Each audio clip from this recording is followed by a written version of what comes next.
तो नमस्कार दोस्तों, एक और धमाकेदार इंपॉर्टेंट वीडियो में आप लोगों को स्वागत है। इस वीडियो का आप लोग पूरा वॉच कीजिए, क्योंकि इस वीडियो में आप लोगों को बताने वाला हूँ संस्कृत में 15 क्वेश्चन आप लोगों को गेस्ट क्वेश्चन दे रहा हूँ, जिसमें से आप लोगों को, क्योंकि आप लोगों को 16 क्वेश्चन पूछा था बिहार बोर्ड के एग्जाम में और आप लोगों को 8 बनाना पड़ता है। तो इसमें जो मैं गेस्ट क्वेश्चन 15 दे रहा हूँ, जिससे आप लोग को 10 क्वेश्चन इससे रहेगा। इस वीडियो का आप लोग पूरा वॉच कीजिए।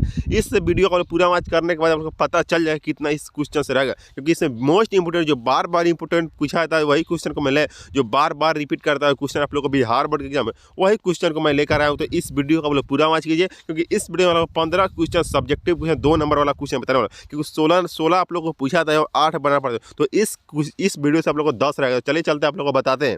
देखिए फर्स्ट नंबर क्वेश्चन क्या कह रहा है। देखिए कुछ छोटा लोग कहते हैं, आप लोग उसको जूम करके देख लीजिएगा। देखिए कह रहा है कि मंगलम पाठ के आधार पर सत्य का महत्व को बताएं। मंगलम पाठ के आधार पर सत्य को महत्व को आप लोग पूरा पढ़े होंगे। मंगलम पाठ में जो हिंदी आता है वो पूरा पढ़े होंगे, तो एक भी गलती नहीं करेंगे, पूरा का आप लोग को सही है। देखिए उत्तर क्या है, सदा सत्य की विजय होती है। सबसे पहले आप लोग जो भी जानते हो मंगलम पाठ के आधार पर सत्य के बारे में जो भी जानते हो वह लिखना है आप लोग को। जैसे कि हम लिखे वैसे नहीं, आप लोग को 100% जो आप लोग हम लिखा है वैसा नहीं लिखना है। जो आप लोग को बुझाया वैसा लिखे तो आप लोग को पूरा नंबर मिलेगा। देखिए सत्य की विजय होती है, सत्य द्वारा स्वर्ग लोक की रास्ता प्रशस्त होती है, स्वर्ग लोक की प्राप्ति हेतु बड़े बड़े मुख्यार्थी ऋषि लोग को सत्य को धारण करते हैं। यहाँ आप लोग को इतना लिखे आप लोग 2 नंबर मिलेगा। यही सब आप लोग को बिहार में बार बार पूछा, तो मैं यही क्वेश्चन को मैं आप लोग के लिए लेकर आया हूँ। देखिए आगे क्या कहा जा रहा है।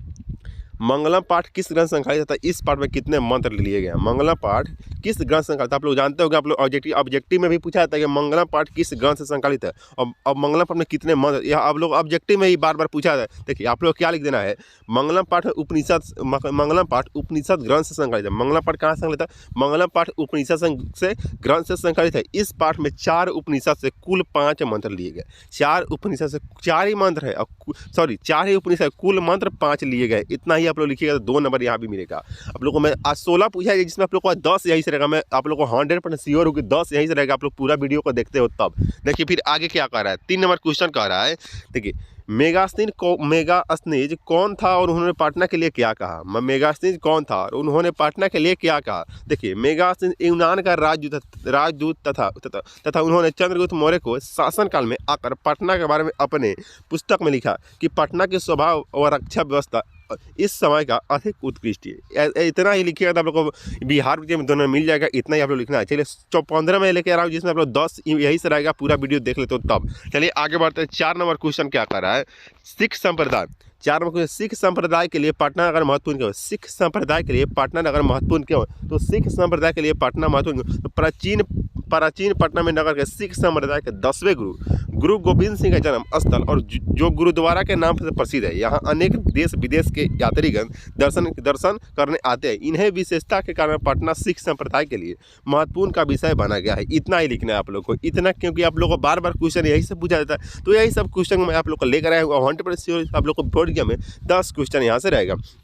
चलिए आगे बढ़ते हैं। 5 नंबर क्वेश्चन क्या करा, मोस्ट इंपोर्टेंट क्वेश्चन जो बार बार पूछा है आप लोग को बिहार बोर्ड के एग्जाम में। मोस्ट इंपोर्टेंट VVI क्वेश्चन क्या है। देखिए बृहस्पति का स्वभाव को बताए। बृहस्पति कैसा था आप लोग को पूरा पढ़े होंगे। जो आप लोग को बृहस्पति पाठ में आप लोग जो पूरा पढ़े होंगे, दान यानी अलस का पाठ आप लोग पूरा पढ़े होंगे, A to Z जानकारी लिए होंगे, तो आप लोग को यह सब आप लोग को आसान होगा, क्योंकि यह सब आप लोग को ऑब्जेक्टिव में पूछा जाता है। बृहस्पति को स्वभाव क्या है। तो देखिए बृहस्पति बहुत ही दानशील और कारुणिक स्वभाव का था। बृहस्पति बहुत ही दानशील और कारुणिक स्वभाव का था। देखिए वह अपने देश में किसी को दुखमय का कष्टम देखना नहीं चाहता था, इसलिए वह अपनी इच्छा अनुसार सभी दुर्गति विषयों को, अनाथों को, आलसियों को भोजन देने साथ साथ कपड़ा भी दान देता था। आप लोगों को क्या कहा जाए, बृहस्पति बहुत दानशील था और कारुणिक स्वभाव का था। वह अपने देश में किसी भी दुखमय, किसी भी आदमी को दुख देखना नहीं चाहता था और कष्ट देखना नहीं चाहता था, और इसलिए वही अपनी इच्छा अनुसार सभी दुर्गति पुरुषों को, अनाथों व आलसियों को भोजन देने से साथ साथ कपड़ा भी देता था। यही आप लोग को लिखना है, ज़्यादा आप लोग को नहीं लिखना है। यही लिखे आप लोग नंबर मिल जाएगा इजी में आप लोग नंबर। चलिए आगे बढ़ते क्या। 6 नंबर क्या क्वेश्चन क्या कर रहा है। 6 नंबर क्वेश्चन कर रहा है आलसियों को वार्तालाप। आलसियों को जो आप लोग को बात किए थे अपने में आलसी, उसको वार्तालाप को आप लोग को लिखना है। देखिए उधर पहला आलसी पुरुष ने कहा यह हल्ला कैसा, और दूसरा ने कहा तो लगता है कि इस घर में आग लग गई है। तीसरे ने कहा कि यहाँ कोई धार्मिक नहीं है जो पानी से इस आग को बुझा पाए, भीगे कपड़े को हम लोग को ढक दे। और चौथा ने कहा अरे बचा लो कितना बोलते हो, अरे बचा लो कितना बातें करोगे, तुम लोग चुप नहीं रह सकते हो, इतना आप लोग को लिखना है तो आप लोग को नंबर मिल जाएगा। यही सब क्वेश्चन में आप लोग को पूरा अलग से पार्ट में आप लोग पढ़े होंगे, तो एक भी क्वेश्चन को आप लोग पूरा आप लोग जानते होंगे, क्योंकि यही सब पूछा जाता है, बार बार पूछा जाता है, आप लोग जानते होंगे। चलिए फिर आगे बढ़ते हैं। 7 नंबर क्वेश्चन क्या कहा है, आलसियों के गति का प्रकाश, आलसियों के गति का प्रकाश आप लोग को डालना है। देखिए 4 नंबर सॉरी चलिए 7 नंबर क्वेश्चन कर रहा है, इस संसार में दुर्गति वाला सबसे पहला स्थान आलसी का है। वस्तुत आलसियों को इस गति संसार में दयावान पुरुषों को अलावा और किसी के नहीं है। इतना ही लिखना है आप लोग को, क्योंकि आप लोग को इतना ही लिखना, आप लोग नंबर मिल जाएगा। आप लोग ज़्यादा क्यों लिखिएगा, क्योंकि आप लोग 2 ही नंबर वाला क्वेश्चन जितना पूछा जाएगा उतना ही, ओवर एक्टिंग आप लोग को करना ही नहीं है, जितना पूछा जाए उतना ही आप लोग को लिखना है। चलिए आगे बढ़ते हैं, क्या कह रहा है आगे। देखिए आगे कह रहा है आप लोग के लिए, वैदिक युग में योगदान दिए स्त्रियों का वर्णन करें। तो वैदिक युग में कौन कौन योगदान दिए थे आप लोग? वैदिक युग में केवल ऋषि ही नहीं बल्कि ऋषिकाओं भी मंत्रियों को दर्शक रही है। ऋग्वेद में कुल 24 और अथर्ववेद में 5 ऋषिकाओं निश्चित है। इनमें से यामी, अपाला, उर्वशी, इंद्राणी, वागंभरिणी इत्यादि प्रमुख है। इतना ही लिखना है, आप लोग को दोनों मिल जाएगा इजी वे में, क्योंकि आप लोग को बार बार यही क्वेश्चन पूछा है, रिपीट करता है, तो मैं यही क्वेश्चन मैं ले आऊँगा, आप लोग को पिक किया हूँ। चलिए आगे क्या क्वेश्चन कर रहा है, देखिए आधुनिक काल में संस्कृत लेखिका कौन था, उन्होंने किस जीवन चरित्र की रचना की? आधुनिक काल की स्त्री संस्कृत लेखिकाओं में कौन था, उन्होंने किस जीवन चरित्र को रचना की? देखिए आधुनिक काल की संस्कृत लेखिकाओं में पंडित छामाराव नाम की विदुषी बहुत प्रसिद्ध थी। पंडित छामाराव बहुत प्रसिद्ध थी, जिन्होंने अपने पिता पंडित शंकर पांडु के जीवन में विदित्वा का जीवन चरित्र संग्रहित की रचना की। इतना ही आप लोग को लिखना है। तो आप लोग को 10 नंबर क्वेश्चन क्या कर रहा है, देखिए 10 नंबर क्वेश्चन कह रहा है कि भारत देश की महिमा का वर्णन करें। भारत देश की महिमा का वर्णन करना है आप लोगों को। देखिए भारत देश प्राचीन काल से ही इतना महत्व दिया गया है कि यहाँ देवगण भी जन्म लेने के लिए तरसते थे।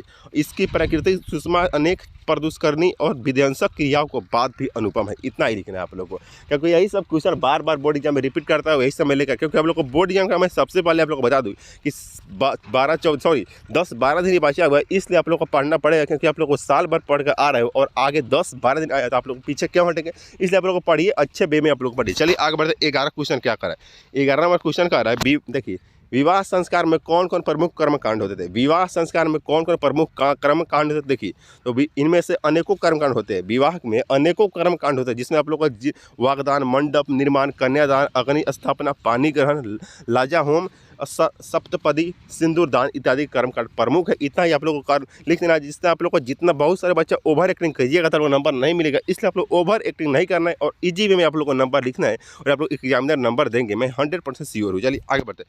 भीखन टोला गाँव कहाँ स्थित है? भीखन टोला, देखिए भीखन टोला गांव कैसा गांव है? भीखन टोला, तो भीखन टोला गांव अत्यंत दुर्गतीय और यहाँ अनेक गरीब, शिक्षा विहीन, कष्टमय जीवन यापन करने वाले लोग निवास करते हैं। इस गांव में 1 कोस की दूरी पर एक प्राथमिक विद्यालय सरकार द्वारा स्थापित है। इतना ही लिखना है। भीखन टोला गाँव कैसा गाँव है? तो हम लोग भीखन टोला गाँव दुर्गति का है, यहाँ अनेकों गरीबों, शिक्षा विहीन, मतलब शिक्षा जिसके पास शिक्षा नहीं होता है वही शिक्षा विहीन कहा जाता है। चलिए आगे बढ़ते हैं। 13 नंबर क्वेश्चन क्या कर रहा है? 13 नंबर क्वेश्चन कह रहा है स्वामी दयानंद कौन थे और उन्हें समाज सुधार के लिए क्या किया?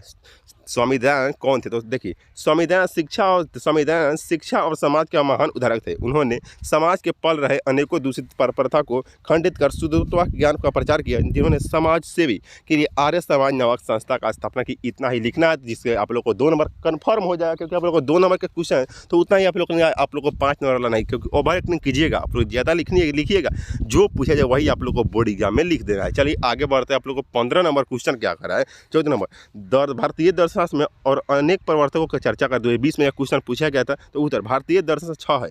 संख्या दर्शन के प्रवर्तक कपिल, योग दर्शन के प्रवर्तक पतंजलि, न्याय दर्शन के प्रवर्तक गौतम, वैश्विक दर्शन का प्रवर्तक कनाद और मीमांसा दर्शन का प्रवर्तक जैमिनी तथा वेदांत दर्शन का प्रवर्तक बादरायण ऋषि हो जाएगा। इसका आंसर राइट। आप लोगों को ज़्यादा आप लोग क्वेश्चन मत लिखिए, क्योंकि इतना ही जो मैं बताया जा रहा है उतना ही आप लोग को। चलिए आगे बढ़ते। 15 नंबर क्वेश्चन क्या करें? तो 15 नंबर लास्ट क्वेश्चन है। 15 में आप लोग को कम से कम आप लोग को 10 लड़ जाएगा। आप लोग बिहार, क्योंकि 8 ही पूछा जाता है। देखिए 8 क्या कह रहा है?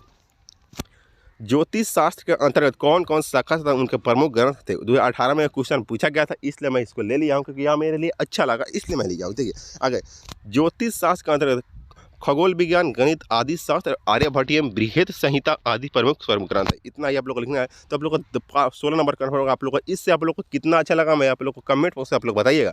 और वीडियो अच्छा लगा तो लाइक कीजिए, सब्सक्राइब कीजिए, और चैनल पर नए हो तो लाइक कीजिए, सब्सक्राइब कर दीजिएगा। और अगले वीडियो का नोटिफिकेशन आपको मिल सके। आप लोग चलिए मिलते हैं नेक्स्ट वीडियो में, तब तक के लिए जय हिंद दोस्तों।